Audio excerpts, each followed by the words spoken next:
Good afternoon. Welcome to the Midday Mull for Saturday, the 16th of March.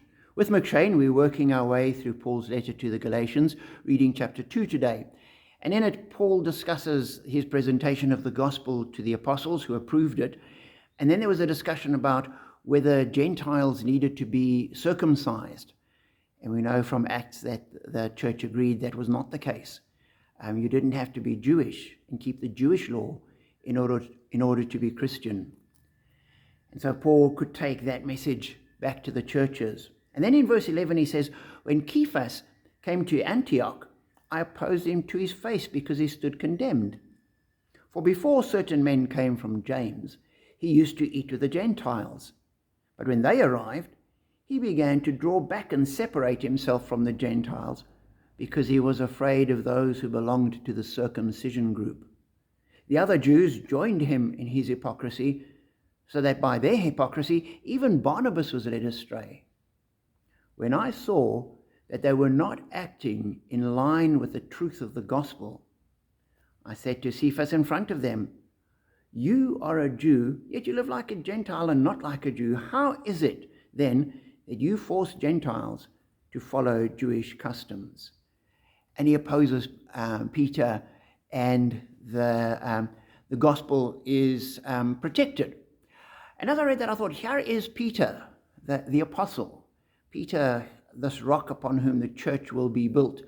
Peter, the first bishop of Rome. All these wonderful things about Peter. And yet, here he gets it completely wrong. And as I read that, I thought it's not that this is a specific fault in Peter.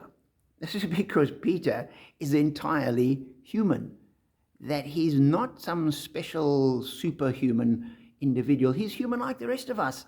And he got things wrong and he made mistakes and he had all these pressures on him and he listened to the wrong voices at certain times, exactly like we do. And if he was led astray, we need to pray that we will constantly be checking, where are we, what are we doing, what are we standing on, what is the grounds for what we're doing, are we walking in line with the gospel? Because if the apostle Peter could be led astray, so can we. And so for me, it's a challenge and an encouragement, a challenge to hold the line, a challenge to encourage others to hold the line as well, which is sometimes a little more difficult. When you see people going astray, we tend to, I don't want to say anything, I don't want to cause offense. But Paul didn't hold back. He said the truth of the gospel was too important to compromise. So we need to be able to hold that line as well. And we need to be encouraged that when we do stray, as Peter did, there's a voice calling us back to the way of the Lord. And God is always gracious, welcomes us back, and actually uses us like he did Peter as well. So for me, a challenge and an encouragement.